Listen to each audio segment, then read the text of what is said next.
This is the IELTS listening test. You will hear a number of different recordings, and you will have to answer questions on what you hear. There will be time for you to read the instructions and questions, and you will have a chance to check your work. All the recordings will be played once only. The test is in 4 parts. At the end of the test, you will be given 10 minutes to transfer your answers to the answer sheet. Now turn to Part 1.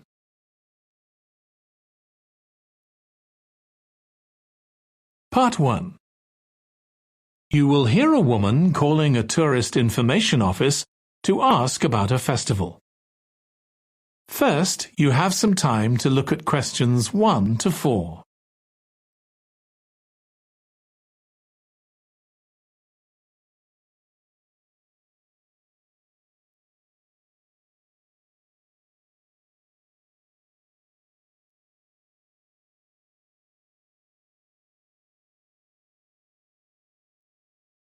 Now listen carefully and answer questions 1 to 4. Good morning. You're through to the Tourist Information Office. Tim speaking. How can I help you? Oh, hello. Could you give me some information about next month's festival, please? My family and I will be staying in the town that week. Of course. Well, it starts with a concert on the afternoon of the 17th. Oh, I heard about that. The orchestra and singers come from the USA, don't they? They're from Canada. They're very popular over there. They're going to perform a number of well-known pieces that will appeal to children as well as adults. That sounds good. My whole family are interested in music.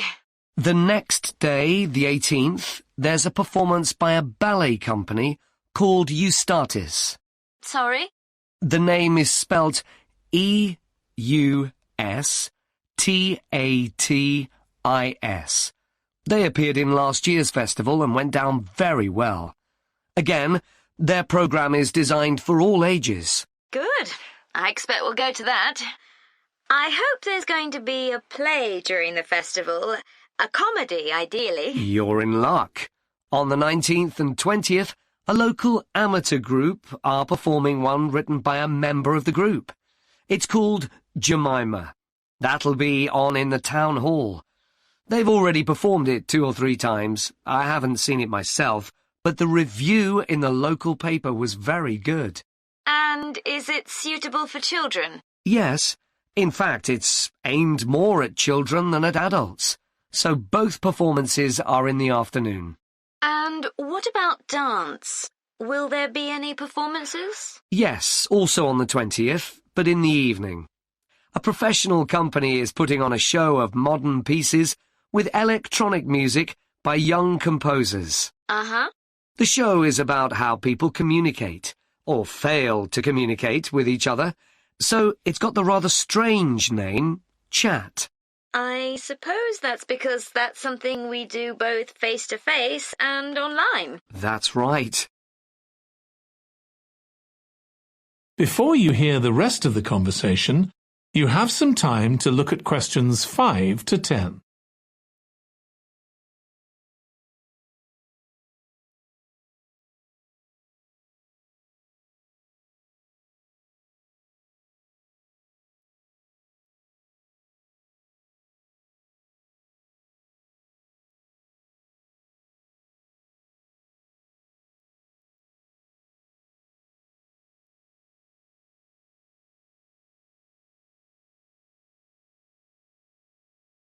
Now listen and answer questions 5 to 10. Now, there are also some workshops and other activities. They'll all take place at least once every day, so everyone who wants to take part will have a chance. Good. We're particularly interested in cookery. You don't happen to have a cookery workshop, do you? We certainly do. It's going to focus on how to make food part of a healthy lifestyle. And it'll show that even sweet things like cakes can contain much less sugar than they usually do. That might be worth going to. We're trying to encourage our children to cook. Another workshop is just for children, and that's on creating posters to reflect the history of the town. The aim is to make children aware of how both the town and people's lives have changed over the centuries. The results will be exhibited in the community centre. Then, the other workshop is in toy making, and that's for adults only. Oh, why's that? Because it involves carpentry. Participants will be making toys out of wood, so there'll be a lot of sharp chisels and other tools around. It makes sense to keep children away from it. Exactly. Now, let me tell you about some of the outdoor activities. There'll be supervised wild swimming. Wild swimming? What's that? It just means swimming in natural waters, rather than a swimming pool. Oh, okay. In a lake, for instance. Yes. There's a beautiful one just outside the town, and that'll be the venue for the swimming. There'll be lifeguards on duty, so it's suitable for all ages. And finally, there'll be a walk in some nearby woods every day. The leader is an expert on insects.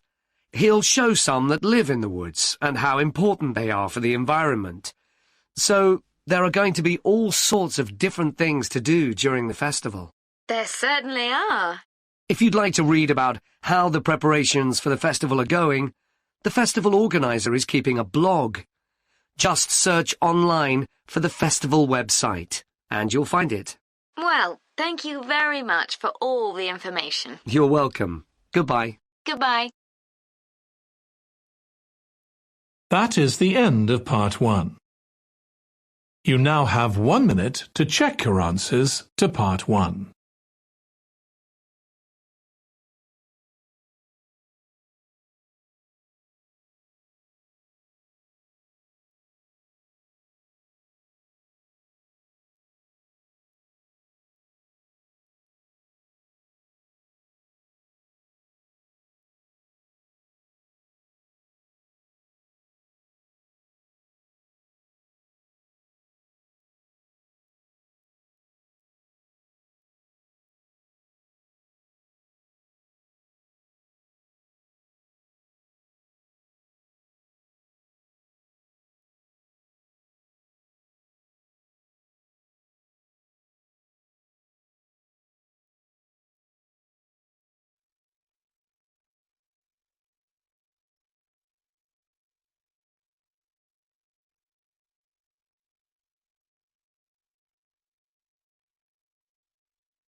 Part 2. You will hear a training manager giving a talk to a group of senior staff from a hotel chain about the problem of high staff turnover. First, you have some time to look at questions 11 to 14.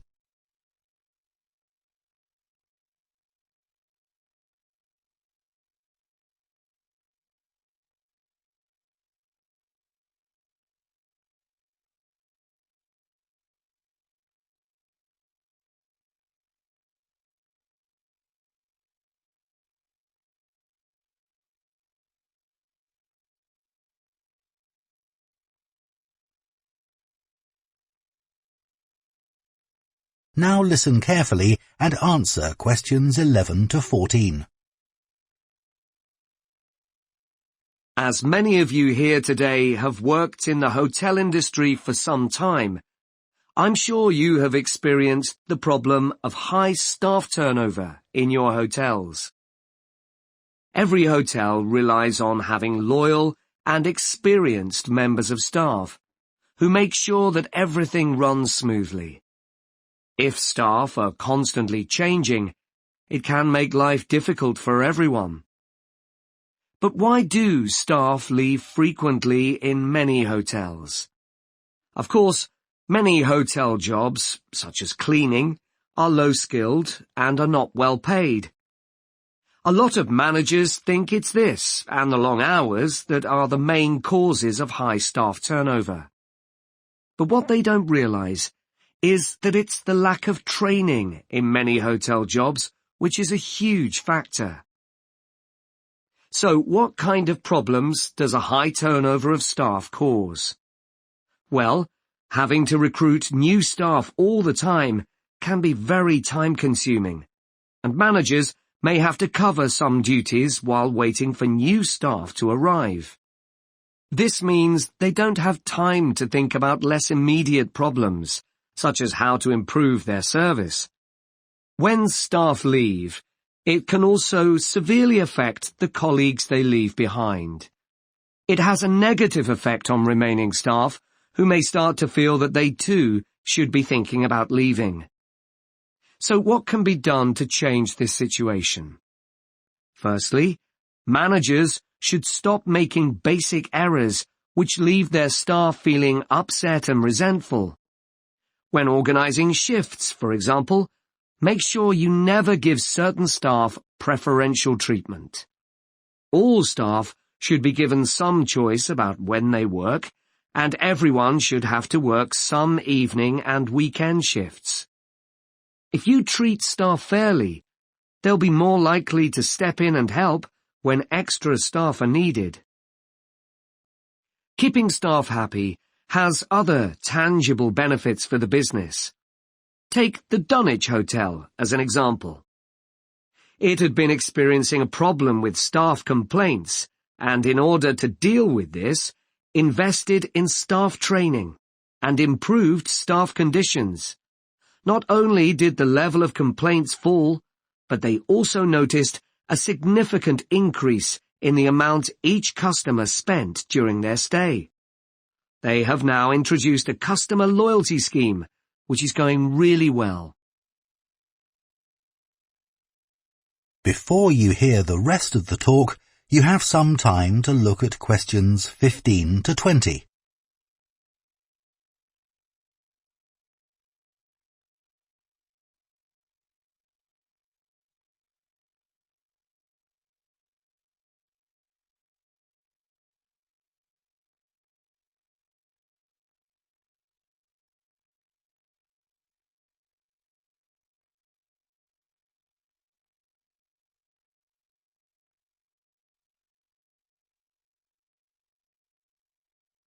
Now listen and answer questions 15 to 20.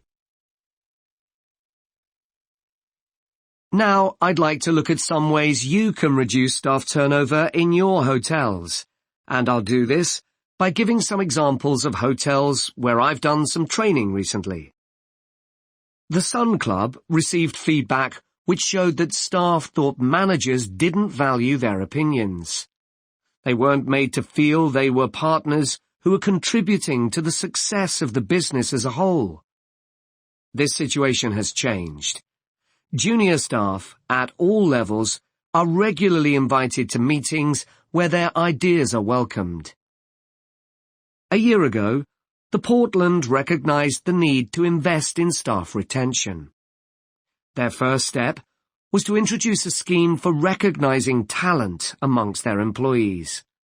The hope is that organizing training for individuals with management potential will encourage them to stay with the business. At Blue Water, managers decided to recognize 50 high achievers from across the company's huge hotel chain. As a reward, they're sent on an all-expenses-paid trip abroad every year. Fun is an important element in the trips, but there's also the opportunity to learn something useful. This year's trip included a visit to a brewery, where staff learned about the new beer that would be served in the hotel. Pentlow Hotels identified that retention of junior reception staff was an issue. In order to encourage them to see that working in a hotel could be worthwhile and rewarding with good prospects, they introduced a management program. These staff were given additional responsibilities and the chance to work in various roles in the hotel. Green Planet wanted to be seen as a caring employer. To make life easier for staff, many of whom had childcare responsibilities, the hotel began issuing vouchers to help cover the cost of childcare.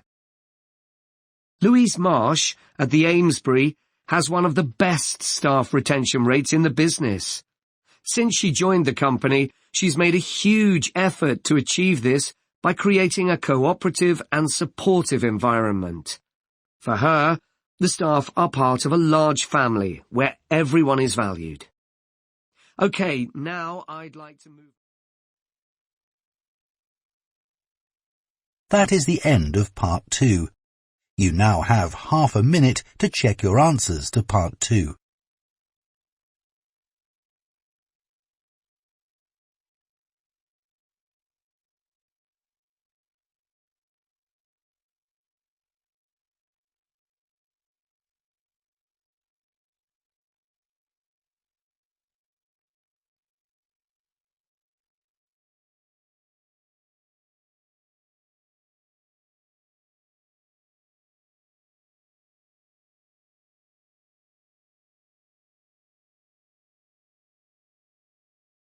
Part 3. You will hear two students of English called Kathy and Graham planning a display on 19th century British life and literature for a university event.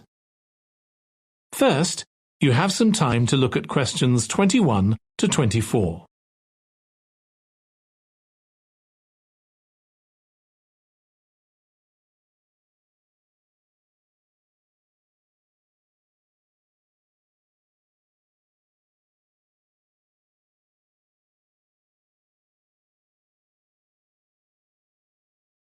Now listen carefully and answer questions 21 to 24. OK, Graham, so let's check we both know what we're supposed to be doing. OK. So, for the university's open day, we have to plan a display on British life and literature in the mid-19th century. That's right. But we'll have some people to help us find the materials and set it up, remember? For the moment, we just need to plan it. Good. So, have you gathered who's expected to come and see the display? Is it for the people studying English or students from other departments? I'm not clear about it. Nor me. That was how it used to be, but it didn't attract many people, so this year it's going to be part of an open day to raise the university's profile. It'll be publicised in the city to encourage people to come and find out something of what goes on here. And it's included in the information that's sent to people who are considering applying to study here next year. Presumably some current students and lecturers will come? I would imagine so. But we've been told to concentrate on the other categories of people. Right. We don't have to cover the whole range of 19th century literature, do we? No, it's entirely up to us. I suggest just using Charles Dickens. That's a good idea. Most people have heard of him and have probably read some of his novels or seen films based on them. So that's a good lead-in to life in his time. Exactly. And his novels show the awful conditions that most people had to live in, don't they? He wanted to shock people into doing something about it. Did he do any campaigning other than writing? Yes, he campaigned for education and other social reforms and gave talks. But I'm inclined to ignore that and focus on the novels. Yes, I agree. Before you hear the rest of the discussion, you have some time to look at questions 25 to 30.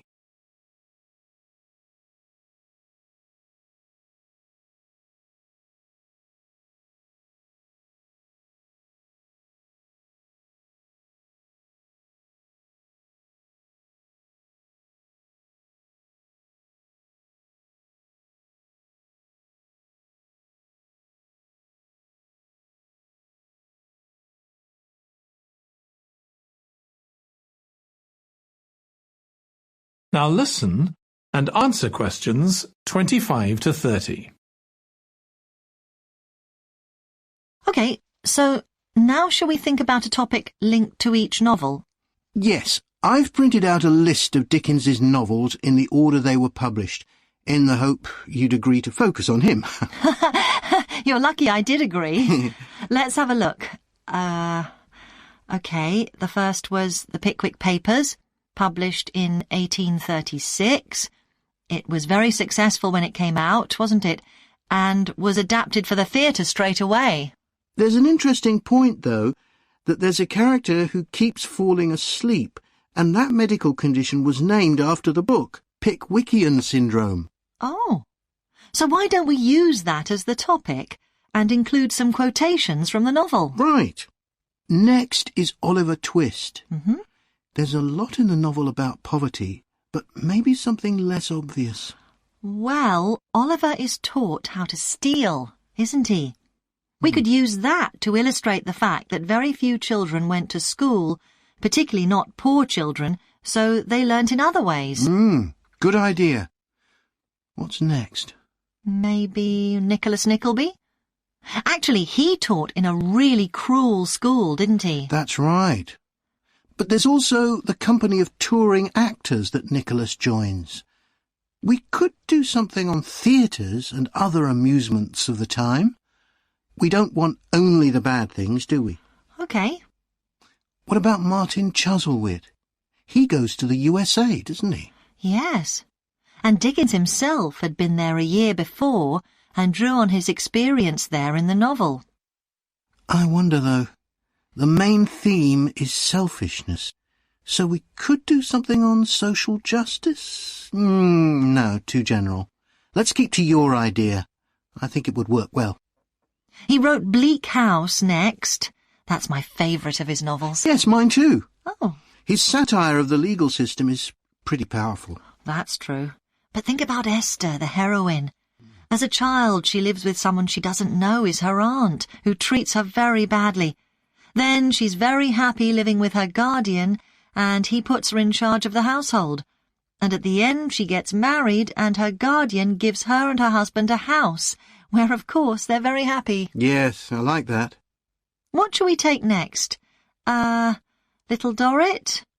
Old Mr. Dorrit has been in a debtor's prison for years. So was Dickens's father, wasn't he? That's right. What about focusing on the part when Mr. Dorrit inherits a fortune and he starts pretending he's always been rich? Good idea. OK. So next we need to think about what materials we want to illustrate each issue. That's going to be quite hard. That is the end of part 3. You now have 30 seconds to check your answers to part 3.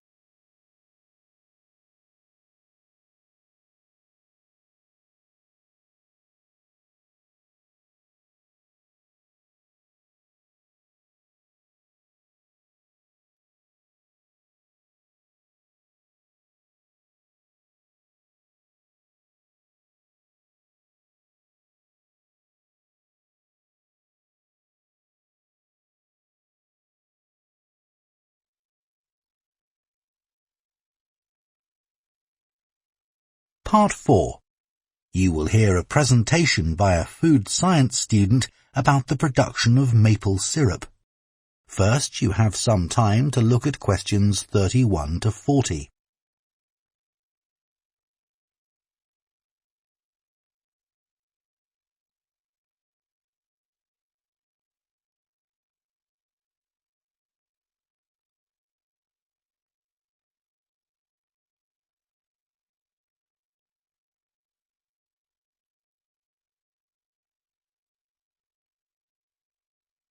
Now listen carefully and answer questions 31 to 40. Hello, everyone. Today, we're going to look at another natural food product, and that's maple syrup. What is this exactly? Well, maple syrup looks rather like clear honey, but it's not made by bees. It's produced from the plant fluid, or sap, inside the maple tree, and that makes maple syrup a very natural product. Maple syrup is a thick, golden, sweet-tasting liquid that can be bought in bottles or jars and poured onto foods such as waffles and ice cream, or used in the baking of cakes and pastries. It contains no preservatives or added ingredients, and it provides a healthy alternative to refined sugar. Let's just talk a bit about the maple tree itself, which is where maple syrup comes from. So, There are many species of maple tree, and they'll grow without fertilizer in areas where there's plenty of moisture in the soil. However, they'll only do this if another important criterion is fulfilled, which is that they must have full or partial sun exposure during the day and very cool nights.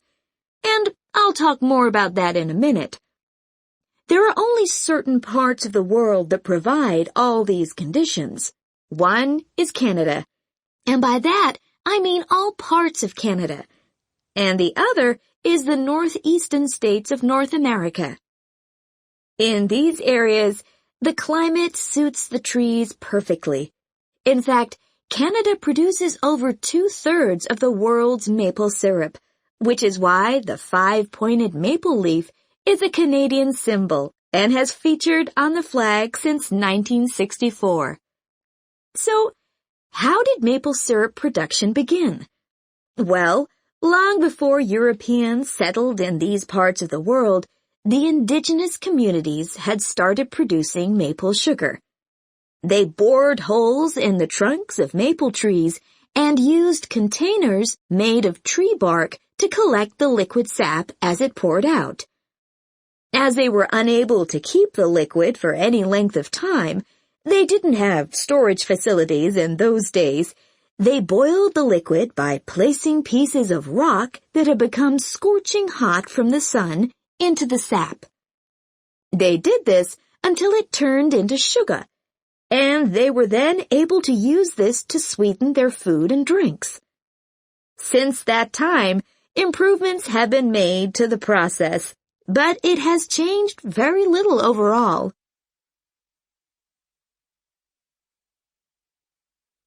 So, let's look at the production of maple syrup today.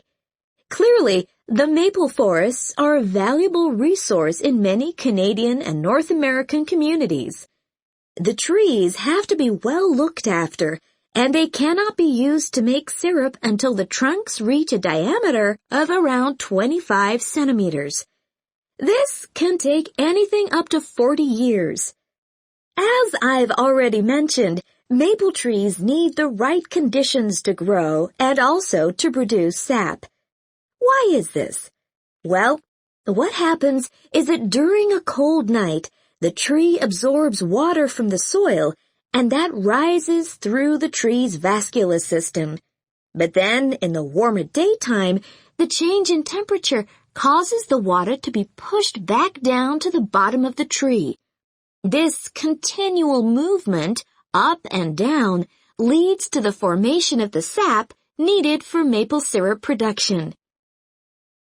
When the tree is ready, it can be tapped, and this involves drilling a small hole into the trunk and inserting a tube into it that ends in a bucket. The trees can often take several taps, though the workers take care not to cause any damage to the healthy growth of the tree itself. The sap that comes out of the trees consists of 98% water and 2% sugar and other nutrients. It has to be boiled so that much of that water evaporates, and this process has to take place immediately using what are called evaporators. These are basically extremely large pans. The sap is poured into these. A fire is built, and the pans are then heated until the sap boils. As it does this, the water evaporates and the syrup begins to form. The evaporation process creates large quantities of steam, and the sap becomes thicker and denser, and at just the right moment, when the sap is thick enough to be called maple syrup, the worker removes it from the heat.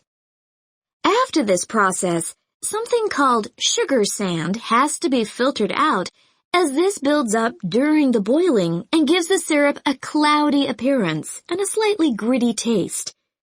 Once this has been done, the syrup is ready to be packaged so that it can be used for a whole variety of products. It takes 40 liters of sap to produce 1 liter of maple syrup, so you can get an idea of how much is needed. So, That's the basic process. In places like Quebec... That is the end of Part 4. You now have 1 minute to check your answers to Part 4.